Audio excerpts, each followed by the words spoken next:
Welcome, everyone. Today, before we dive in our topic, I always ask you a question. I want to ask you this question that may be very simple, not very profound, but it's a question. What is self love? Now, I want you to take a moment. Take a moment and think about that. What does self love mean to you? Is it taking care of your needs? Is it giving yourself permission to have rest? Or maybe it's something deeper. Maybe it's self acceptance of who you are with your flaws and everything. See, self love is a term that we hear often, but the true meaning may be a little elusive, it may be personal. But right now, today, I want you to think about that question because everything we care about gives us a way about how we speak. And sometimes we may not know how to handle our failures, our celebratory things that may happen. And the core of it all is self love. It's about the relationships that we have with ourselves. And one of the things that I want to share with you is I want you to ask yourself is the one thing, can it be nurtured or can it be neglected? And depending on these deep seated beliefs that we have about self love, is what we hold about ourselves. And today I'm going to explore how to uncover some of these fears and the blocks that we may be having about ourselves, what truly means about self love. And I want us to begin to discover and transform this thing, to begin to embrace it. Well, firstly, I want to start with a story, and it may resonate with you. I once knew a woman, her name was Lisa. Let's just call her Lisa for now. That's not her real name. And she was in her 30s, and in her life, she was a really accomplished woman, really accomplished. And through her journey, she was understanding how she would begin to struggle with some things throughout her life. And as she began to face the fears in her life, she realized that her household that she grew up in was all about achievement, right? Was not really, she had to have high achievement. Her parents expected her to achieve well. And what happened was throughout her life and throughout her childhood, I would say, every accomplishment that she had, or if it was not top, it was criticized. If her performance wasn't perfect, it was criticized. And what happened with Lisa, as many of us have happened, this have probably happened to, Lisa took on the belief is that her achievements was solely about what she was doing. And she became her own worst critic. And the fear of herself showing her love or compassion of even time that she may have failed at something, that was not even heard of. So this one evening, we all gathered at this art exhibit and of one friend of our friend of ours. And she was surrounded around laughter, conversation, and she at that moment felt isolated. And she was saying to us, she didn't say this to us then, but she said in that moment she saw the joy and she could not understood why she was not able to share joy and share with her friends laughter and begin to be her authentic self. And in that moment, she realized she was stuck in a cycle of self criticism. In that moment, she realized that she was stuck. And she realized she needed to start a journey about self love. And she embarked upon that. She started to get a therapist and challenge herself with what were these fears that was holding her back. And that's how she began to realize that it was her childhood. And Lisa began to realize her story wasn't unique to her, but she began to continue to see these fears that really was instilled into her at a young age. And it really, these experiences is the thing that holds us back. Now, these fears may be not the same as Lisa's, but I want you to understand it's very important for you to explore how you can begin to understand to overcome these things to embrace self love. So I am here. I'm Dr. Cheryl Clarke. Thank you so much for joining me here. I'm a licensed marriage and family therapist. the founder of Speak Your Power Now, and I help people to discover their authentic voice and break through the barriers of what's maybe holding them back. So, in this particular episode, I'm here for this topic is crucial for your personal growth and overcoming some of the fears that may be hindering your self-love. And just a caveat, I'm not here to take your therapist, your mental health professional. I'm here to assist you on your mental wellness journey. Okay? So let's get started. Because at the end of this episode, I hope that you have a better understanding about the fears that may be existing with you now and how you can break through and to embrace your full power in it. So if this is the first time you're here with me, I always say get a pen and pad out because I'm going to take notes as always. And I want to encourage you to go ahead and write down some thoughts that may be coming to you at the time of teaching. All right. So let's start with simple. What is self-love? What is self-love? Self-love, simply put, I will simply put it this way. It involves self-acceptance. Self-acceptance. And it's a practice that you have to value your self-care, and your ability to show yourself kindness, right? And it's your ability to be able to embrace yourself without guilt or fear. That's all it is. And I just want to give you a little research about this. You know, the research shows that self-love is linked to a higher psychological resiliency, whichever that means. What does that mean? It means that you have a life that is satisfying. You are moving in a more empowering space that now you can improve your emotional regulation. And studies even show that people that practice self-love, they can experience even 30% decrease in anxiety and depressive symptoms. So I want you to look at yourself and how you're moving through this as we go through this episode today. I want you to see how you may not be practicing self-kindness to yourself. And today I want you to begin to know that you can activate that part of your brain. You know, there's a part of your brain that increases your dopamine. And then what happens is it begins to foster your well-being.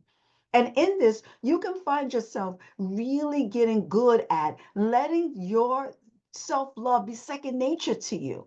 And you begin to have your overall mental health be fulfilling to you. And like I said, you're on this journey of valuing yourself, treating yourself with kindness, embracing yourself. And self love is essential for your emotional well being. Okay, so let's get started. And I want you to understand some of the barriers. Now, some of the barriers that may be happening right now, it could be some social pressures. It could be personal insecurities. It could be some cultural things that can be there that has really put this in the space here. So I want you, the first step is that we're going to dive into dismantling some of these things. So I'm going to start with the first thing, childhood fears that may have went into your adult manifestations. So some of the childhood fears that I'm going to talk about today, your childhood fears, I want you to look at some of your childhood fears. Childhood is something that we may not look at a lot, but we are cultivated in a system of this. Childhood experiences.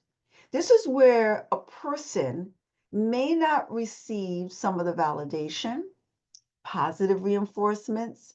Maybe you have a sense of not being secure or belonging to a culture. Maybe you felt isolated, the internal beliefs. And then what happens is your self-worth and all those things begin to really manifest themselves in adulthood.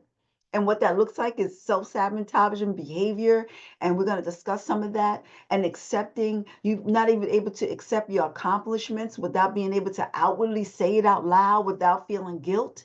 And maybe their tendency to prioritize others opposed to yourself. So these are some of the things that we're going to talk about. So here's some critical things that may have happened in childhood. Critical or rejecting parents. Now, in childhood, if you had some critical parents or they were rejecting you, if you had some critical parents rejecting you, okay? Now, when a parent is overly critical or they belittle your achievements like Lisa had, or they don't show unconditional love based on your performance. See, that's what happened with Lisa. They show love based on performance, achievements. Now, a child may develop a belief that they're not good enough, right? And they're always trying to be perfectionists or anything like that. And it leads to self doubt. And it's difficult to accept some of the positive reinforcements and then your self perceptions in adulthood. Emotional neglect. This may have happened in childhood. This is the lack of emotional support, leaving a child unseen and feel like they're not important. Maybe it's difficult for them to cultivate that, their self worth. Another one, showing comparison with the siblings. How many times parents openly compare yourself with your siblings? So now we have emotional neglect. We have emotional neglect.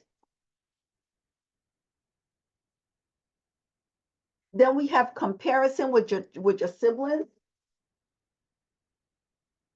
Now this right here may hit home to a lot of us, right? Comparison with maybe siblings or other family members. And then this creates inadequacy. This seems like you're not good enough, right? And then this has self-defeating thoughts and behaviors. And then it goes into trauma. Trauma may have happened, abuse. So we're only putting these things down because these are some things that have been seen throughout the lifetime. So if you experience physical, emotional, sexual abuse, that severely damages a child's self-esteem. And it could create these behaviors and these beliefs that you're not deserving of love or respect. And what happens in adulthood, now let's go to your adulthood. Now this is childhood. Now let's go to adulthood. Now, what's happening in adulthood, right? Adulthood, that these are the fears that may stem from childhood, right? Self sabotaging behavior. We've heard this a lot that you can self sabotage. Now, self sabotage is something that's often done unconsciously as well. Self sabotage behavior. Now, this is when a person, and let me just explain what self-sabotage behavior is. It's the undermining of your own success. Maybe procrastinate, you make choices that are self-defeating, you may reject opportunities that cause and leads to you not having a positive outcome. Those are self-sabotaging behaviors. Another one is your difficulty accepting compliments. That may have been little like underlining, but do you find yourself when someone gives you a compliment, you may dismiss it? Think about that. Think about if you saying that someone says you look good, and then you're like, oh no. And you find reasons why you don't deserve the praise. And then you reflect back to the belief that you're not worthy. So difficulty with compliments. Is this you? Because I know a lot of people like that. Difficulty with compliments. What about pleasing behaviors? People pleasing behaviors. How about that? People pleasers.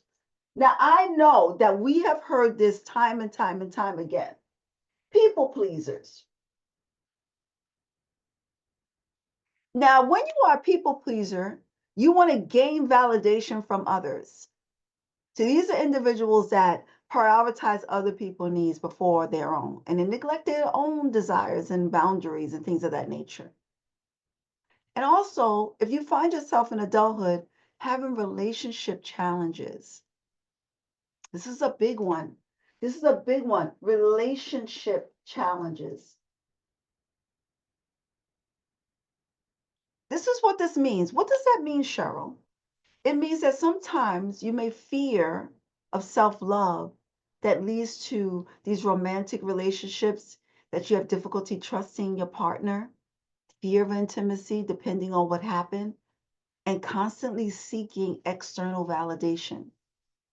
And this is a big one, low self-esteem.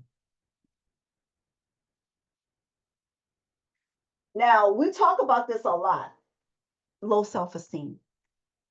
Now, this is where you feel that you don't have the self worth, you feel inadequate, negative self talk, and you are consistently looking externally for approval.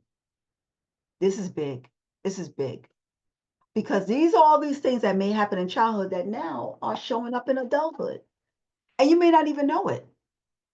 So here are some fear, some un so we're gonna explore these uncommon unconscious fears, right? So this all may have been happening, but it may be happening unconscious. So let me just acknowledge, if you acknowledge that self-love is crucial, that's the first thing. For your well-being, that's the first step. But it's often misunderstood.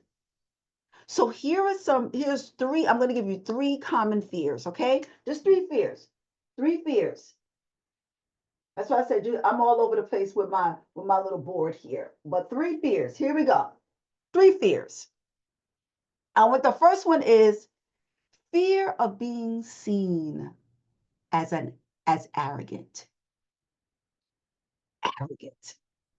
Okay, so Cheryl, what does that mean? I wasn't expecting that.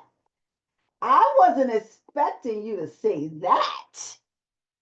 Fear of being arrogant. No, if I step into saying that I love myself, I will become arrogant.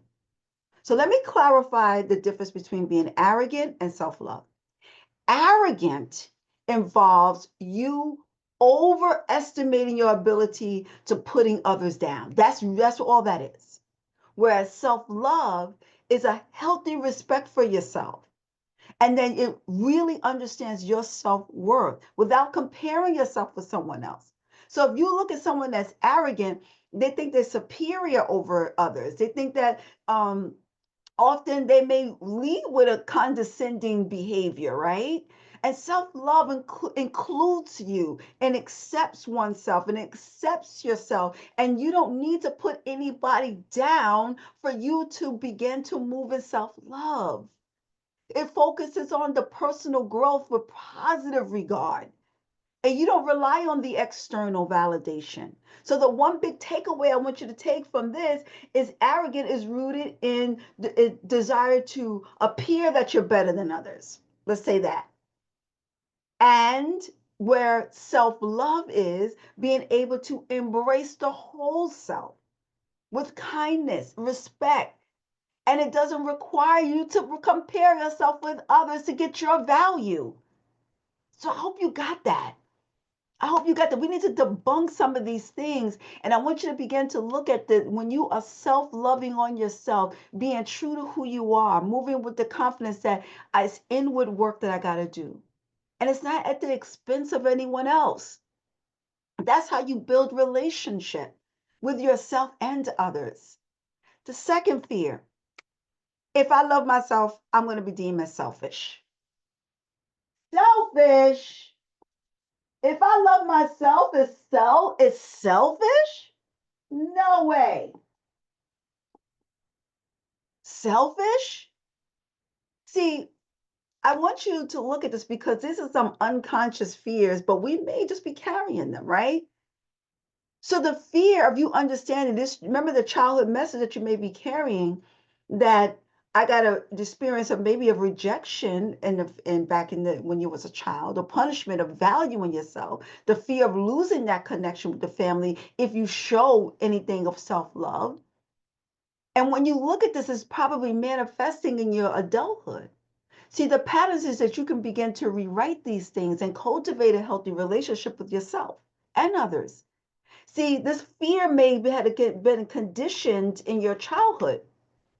So when we look at the research that we talked a little bit about it, when we have healthy relationships with ourselves, we can begin to see my self-worth, right? And like having an opportunity for us to not have that external validation.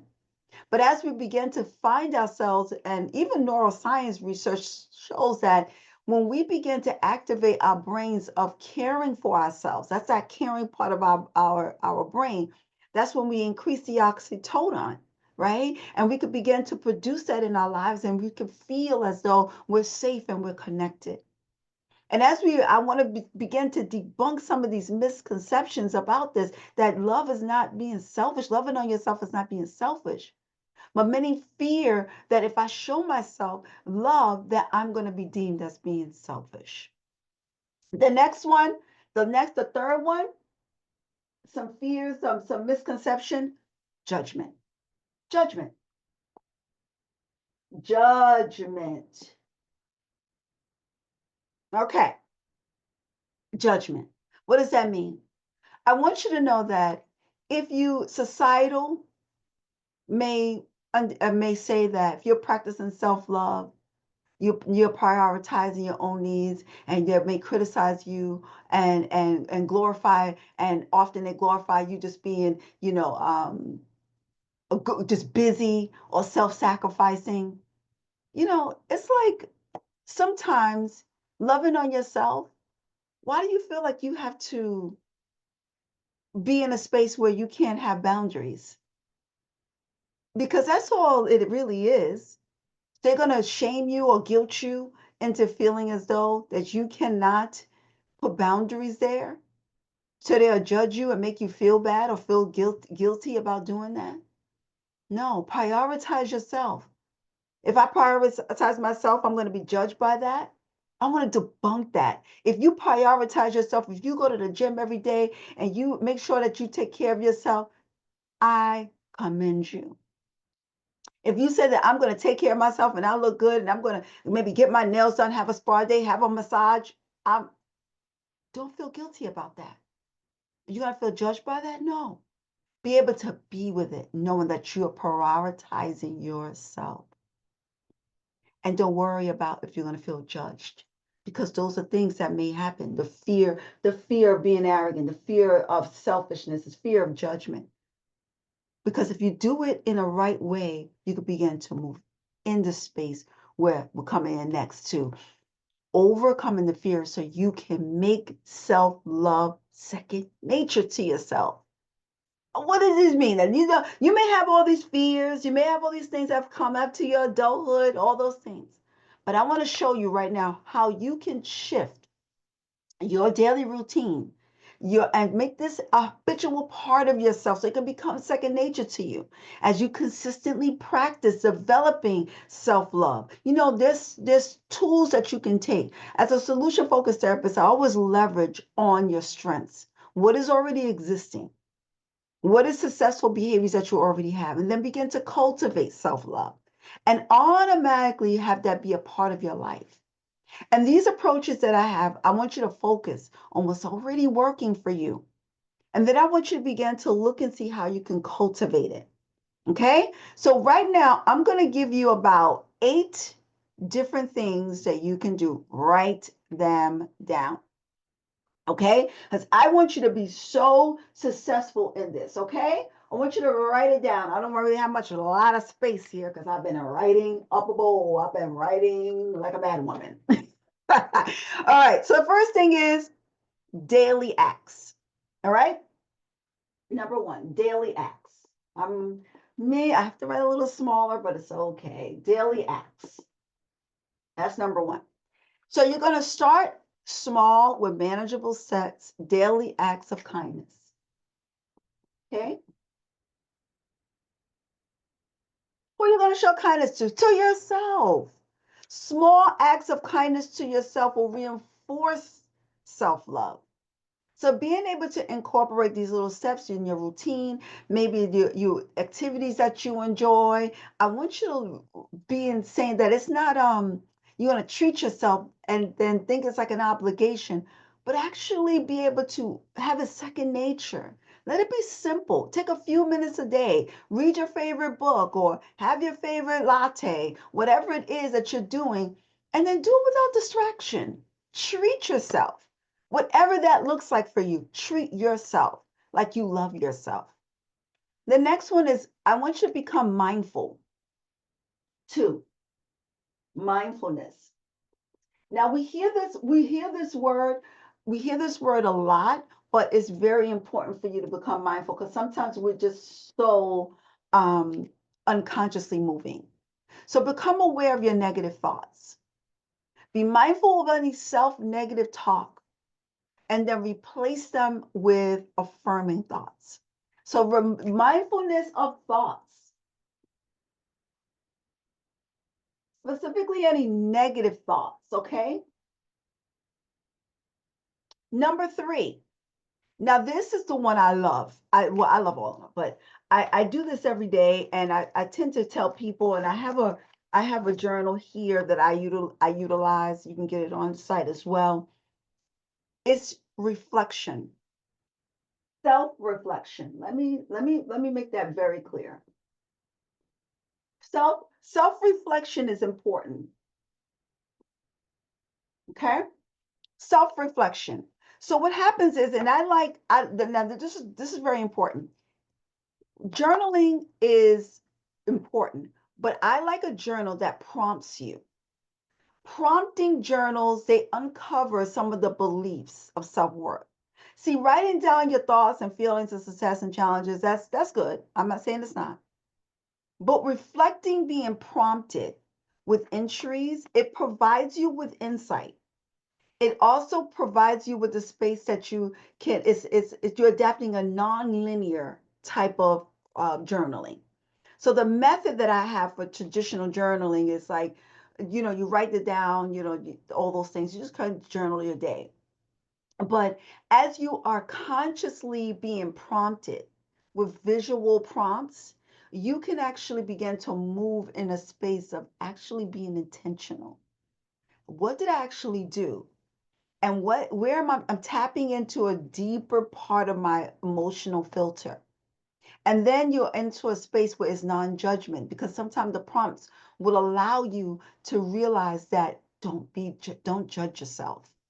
And it taps you into your inner ability to begin to be with yourself. All right.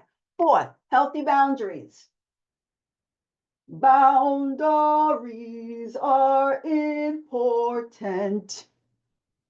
I'm not going to say this anymore. Boundaries are important in creating the safe environment, supportive environment, prioritizing, not neglecting. You're not neglecting others, but you're learning to say no. It's crucial for self-love. You're protecting your energy. You're protecting yourself. It prevents any resentment. And you're also practicing boundaries to respect your time and your needs, right? And when you communicate clearly and learn how to communicate clearly, this is what we do here at Speak Your Power Now. We help you to really assist you in having to be able to communicate effectively, create those boundaries, and be able to not disempower anyone, but be able to now talk about what you need in a safe space. Okay? Number 5, prioritize your physical health.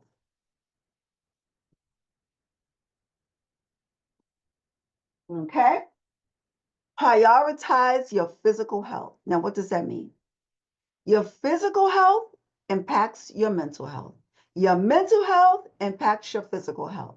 So, regular exercise, your nutritious diet, sleep is important. These are fundamental things that you need in your life to show yourself self love. You only have one temple.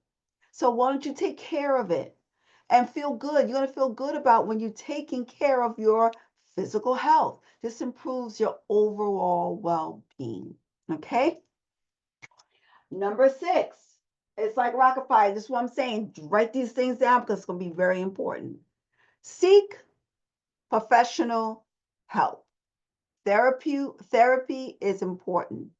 Explore how you can get a coach. Explore how you can get a professional to help you show yourself with these techniques of self compassion. There's a lot of work with inner child work. There's a lot of things that underline it with past trauma, mental health challenges that's difficult to show yourself love.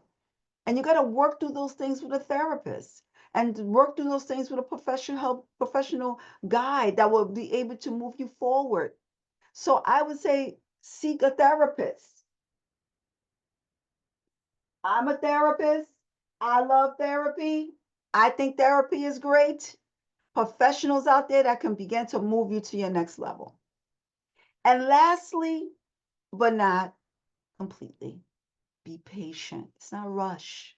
Be patient and consistent. Okay? So, number 7, be patient. Okay? Be patient with yourself.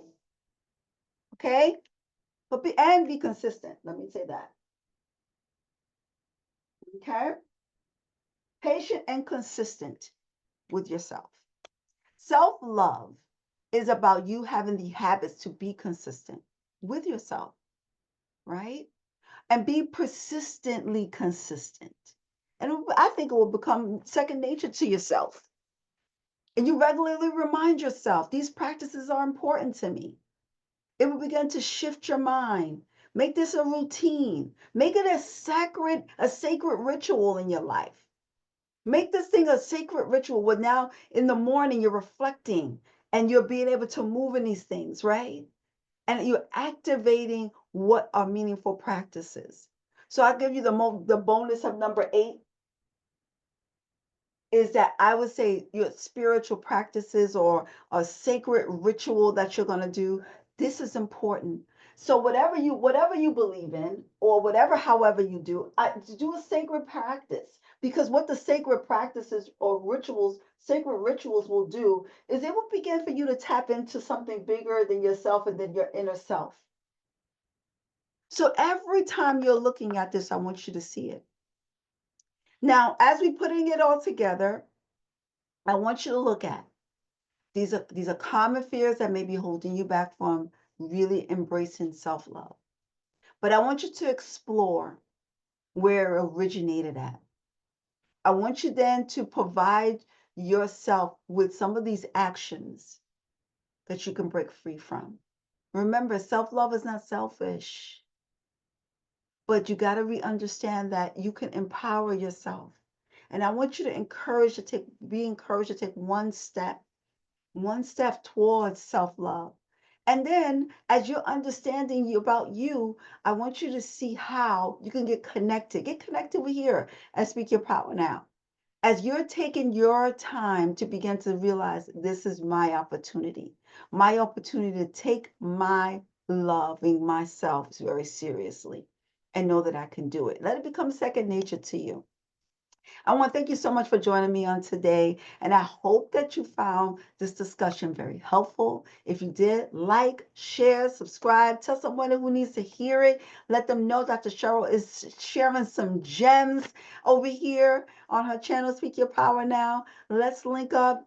Get involved, go to my channel, go into the store and see what you can do. Be a part of the academy, because I know we have additional resources about self-love and personal growth on the site. So until next time on the episode, I hope that you're diving in to reclaim your personal power and your relationships and you're loving yourself. And remember, I always leave you with this. Sometimes your life is defined by one single moment. Let that moment be today. Until next time.